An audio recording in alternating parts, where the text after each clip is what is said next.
আমি সৃজা, তৃতীয় শ্রেণী। কেমন হবে আমার বিদ্যালয়? ভূমিকা: বিদ্যালয় শুধু ইট, বালি, সিমেন্ট দিয়ে তৈরি একটা বাড়ি নয়। বিদ্যালয় হলো দ্বিতীয় ঘর। এই বিদ্যালয়ের সঙ্গে জড়িয়ে আছে আমার শৈশব, আমার স্বপ্ন, আমার আনন্দ এবং অসংখ্য স্মৃতি। বিদ্যালয় মানে শুধু চার দেওয়ালে পড়াশোনা নয়, বরং আনন্দময় এক জায়গা। আমার সেই সুন্দর বিদ্যালয়টির নাম হযরতপুর ২ নম্বর প্রাথমিক বিদ্যালয়। এটি আমাদের এলাকার সুন্দর পরিচ্ছন্ন বিদ্যালয়। আমি আমার বিদ্যালয়কে খুব ভালোবাসি। তবে আমি মনে করি যে আগামী দিনে বিদ্যালয়টি আরো সুন্দর ও উন্নত হবে। বিদ্যালয়ের পরিবেশ ও ভবন: যদিও আমাদের বিদ্যালয়টি খুব সাজানো গোছানো, তবুও আমাদের বিদ্যালয়টি আরো পরিষ্কার পরিচ্ছন্ন ও সুন্দর হবে। ক্লাসরুমগুলি বড় ও আলো বাতাসপূর্ণ এবং রঙিন হবে।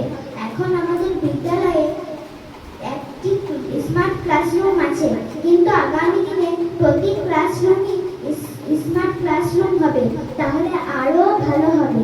চারপাশে আরো গাছপালা ও ফুল গাছ লাগালে আরো ভালো হবে। পঠন পাঠন ও শিক্ষক: এখন আমাদের বিদ্যালয়ে ৩ জন শিক্ষক আছেন। ওনারা খুব ভালো ও আমাদেরকে খুব ভালোবাসেন, কিন্তু আগামী দিনে আরো শিক্ষক মহাশয় আসবেন। তারাও যত্ন সহকারে পড়াবেন। তাছাড়াও শুধু পড়াশোনা বইয়ের মধ্যে থেমে থাকবে না, অনেক জিনিস শেখানো হবে, যেমন ছবি আঁকা, নাচ, গান ও নাটক ইত্যাদি। সব কিছু শেখানো হবে হাসি, খুশি ও আনন্দের মাধ্যমে। সুযোগ সুবিধাও পাক। বিদ্যালয়ের সামনে একটি পার্ক ও খেলার মাঠ থাকবে। পার্কে খেলার অনেক জিনিস, মাঠে ফুটবল, ক্রিকেট ইত্যাদি থাকবে। কিছু কম্পিউটার থাকবে এবং প্রতিদিন কম্পিউটারে ক্লাস হবে। তাছাড়া লাইব্রেরি থাকবে, যেখানে মজার সব গল্পের বই পাওয়া যাবে। বিশুদ্ধ খাওয়ার জল এবং পরিচ্ছন্ন বাথরুম থাকবে।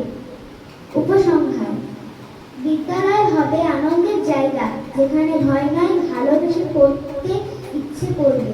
তাছাড়া বিভিন্ন অনুষ্ঠানে ও পরীক্ষাগুলি আমাদের বিদ্যালয়েই হবে। আমাদের বিদ্যালয় হবে সেরা এবং এমন একটি বিদ্যালয় পেয়ে আমরা সবাই খুব আনন্দিত ও গর্বিত। নমস্কার।